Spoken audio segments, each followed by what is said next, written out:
අයිබෝවන් මගේ චූටි දුවලා පුතාලා හැමෝටම උන්න අද ඉඳලා අත්තම්මා එනවා කතා රස කතා ගොඩාක් අරගෙන ඔයගලන්ට කියලා දෙන්න.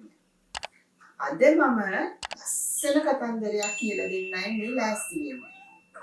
කතාවේ නම දන්නවද මොකද්ද කියලා? අහස් බිමේ මගුල් ගියා. අහසේ ඉර මාමා ඉන්නවා. හඳ නැන්දා ඉන්නවා. තරු කුමර කුමරියෝ ඉන්නවා. වෙන මොනවද? ඔව් බලාකුළුත් තියෙනවා. ඉර මාමගේ පුතා තමයි බලාකුළු. එතකොට හඳ නැන්දාගේ දුව තමයි බලාකුලි. ඔන්න ඉතින් මේ බලාකුලි හොඳම හොඳ යාළුවෝ. ඒ දෙන්න කොච්චර හොඳ යාළුවෝද කියනවා නම් හැමදාම ගමන් බිමන් ගියේ කෑම කෑවේ සෙල්ලම් කළේ ඔය හැමදේම කළේ එකටමයි. ඔහොම ඉන්නකොට ටිකෙන් ටික මගේ පුංචි දුවල පුතාලා වගේ මේ දෙන්න ටිකෙන් ටික දන්නේම නැතුව ලොකු වෙන්න පටන් ගත්තා. පුංචි දුවල පුතාලාත් ඒ වගේනේ. ඔන්න එක දවසක් බලාකුළු කිව්වා බලාකුලි අපි දෙන්න අද පොඩ්ඩක් ඇවිදින්න යමුද ඈතට කියලා. බලාකුලි බොහොම සන්තෝෂෙන් බොහොම කැමති වුණා ඒකට. මේ දෙන්න ඇවිදගෙන ගිහිල්ලා ලොකු කඳු මුදුනක් උඩට නැග්ගා. මේගොල්ලෝ හරිම සන්තෝෂෙන් දියැලේ නෑවා සෙල්ලම් කළා. අවස් වෙනකම්ම මේගොල්ලෝ වතුරට බැහැලා හිටියා. ඔහොම ඉන්න අතරතුරේදී හඳ නැන්දා ආවා ඉර මාමලගේ ගෙදර. ඉර මාමා කිව්වා මෙන්න මෙහෙම ලස්සන කතාවක්. මොකද්ද දන්නවද? හඳ නංගියේ ඔයාගේ බලාකුලි දුවයි මගේ බලාකුළු පුතයි හොඳම හොඳ යාළුවෝනේ දැන්. දෙන්න දන්නේම නැතුව දැන් උස්මහත් වෙලත්නේ.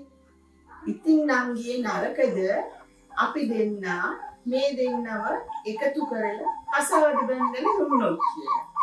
මොහොතට මමුලියක් අරගෙන මේ දෙන්නව අපි එක්තැන් කරමුද කියලා ඇහුවා. හඳ නැන්දට එකපාරට හිතා ගන්නත් බැරි වුණා. මේ දෙන්නව කසාද වඳින්න? ඔන්න ඔහොම හිතලා හඳ නැන්ද ටිකක් වෙලා කල්පනා කළා. කල්පනා කරලා හඳ නැන්ද කිව්වා ඉරයි හරි මගේ කිසිම අකමැත්තක් නැහැ. මේ දෙන්න පුංචි කාලේ ඉඳලා හොඳ යාළුවෝනේ. හොඳයි මම එහෙනම් මේ යෝජනාවට කැමතියි. දැන් ඉර මාමට හරිම සතුටුයි.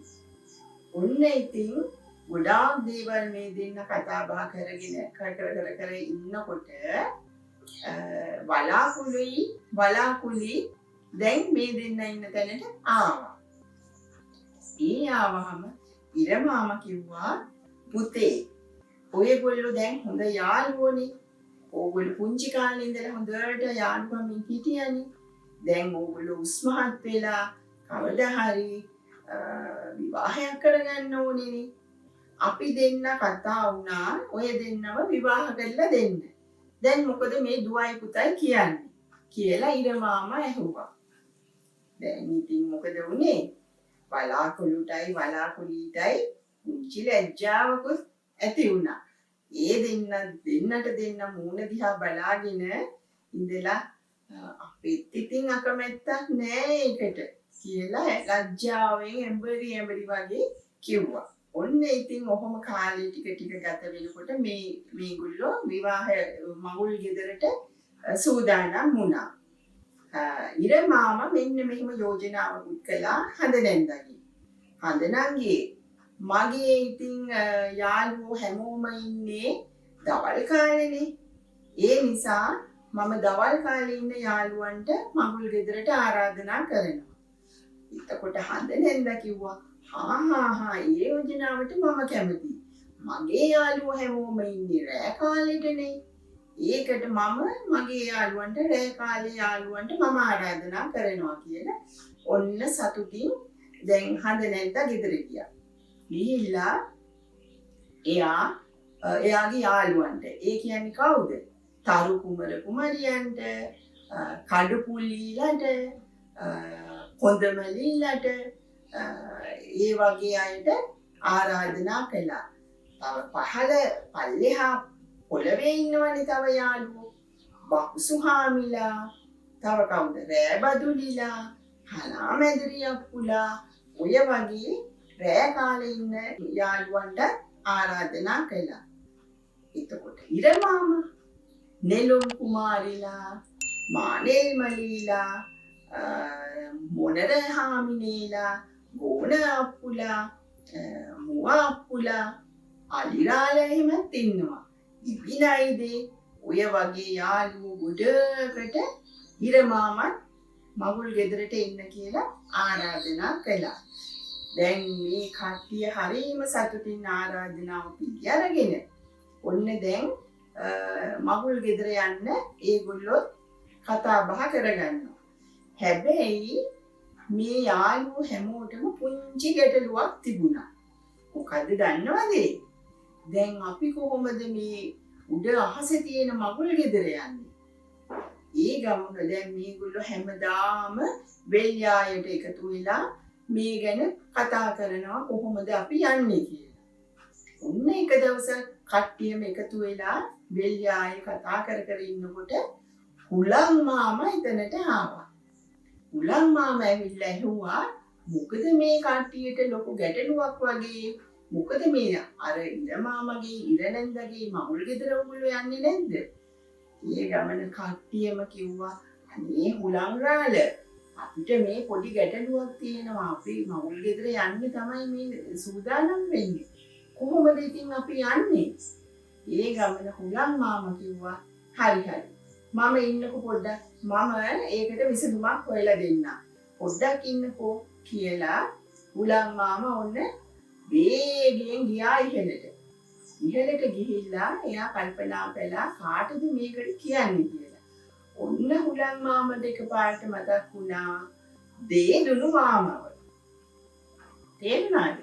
දේදුණු මාමට ගිහිල්ලා හුලං මාමා කිව්වා දේදුණු මාමේ මෙන්න මෙහිම මේ ඉර මාමගේ හඳනැන්දගේ දුවගේ පුතාගේ මගුල් ගෙදර යන්න පල්ලෙහා පොළවේ ඉන්න කට්ටියට වාහනයක් නැහැ කියනවා. මොකද අපි කරන්නේ?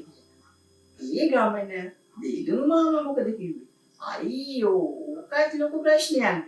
ඉන්න මම සම්පූර්ණම ප්‍රවාහන පහසුකම් සලසන්න. ඔන්න දැන් මගුල් ගෙදර දවස හෙමින් ලං වුණා. හඳ නැන්දා තරු කුමර කුමරියන්ට ඔක්කොටම ආරාධනා කරලා ඒගොල්ලෝ ඇවිල්ලා හඳ නැන්දට උදව් කළා. අපේ මගුල් ගෙවල් වල ලයිට් දාන්නේ. ඒ වගේ ලස්සනට තරු කුමරියෝ ඒගොල්ලන්ගේ ආලෝකය විහිදවමින් හැමතැනම ආලෝකය සැපයුවා. කුමුතුමලීලා බලාකුලීගේ ගවුම සරසන්න පටන් ගත්තා. මීදුම තියෙනවනේ.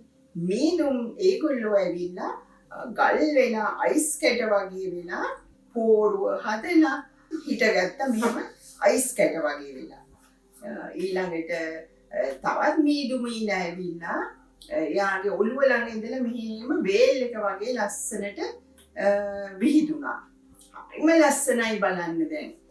දැන් ඔන්න සියල්ලම සූදානම් වුණා මගුල් ගෙදරට.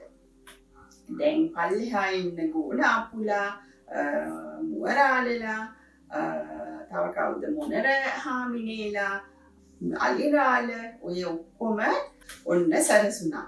දැන් ඔන්න ඉතින් කට්ටිය සේරම ලෑස්ති වෙලා කුමුදුමලීලා කඩුපුලීලා දේදුණු මාමගේ සල්ුවේ එල්ලිලා වටපිට බල හරිම සන්තෝෂෙන් ඔන්න ඉහළට ගියා.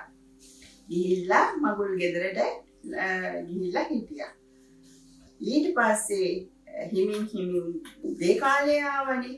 එතකොට ඔන්න නෙළුම් මලීලා මානෙල් කුමාරිලා මොනර නයිදේ ගෝඩ අප්පු ඉබිනයිදේ මේ හැමෝම ඔන්න දේදුණු මාමගේ සලුවේ නැගලා ඒගොල්ලෝ උදේම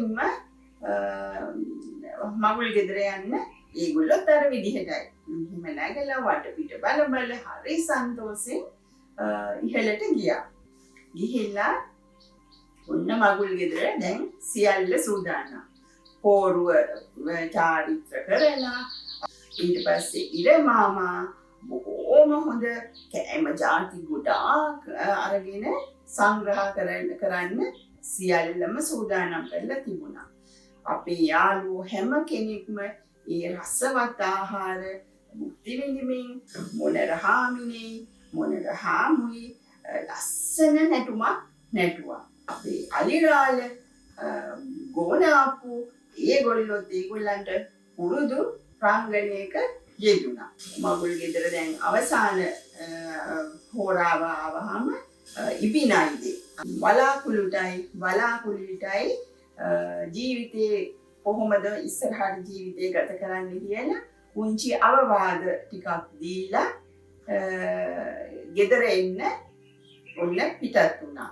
ඉතින් වලාකුළුයි ඒගොල්ලන්ගේ පාද නමස්කාර කරලා ඒ හැමෝටම සමුදුන්නා. ඊට පස්සේ එදා ඉඳලා හැමදාම වලාකුළුයි බොහෝම සන්තෝෂෙන් ජීවත් වුණා. දැන් මගේ දුවල පුතාලා ආසයි නේද මේ වගේ කතන්දර අහන්න.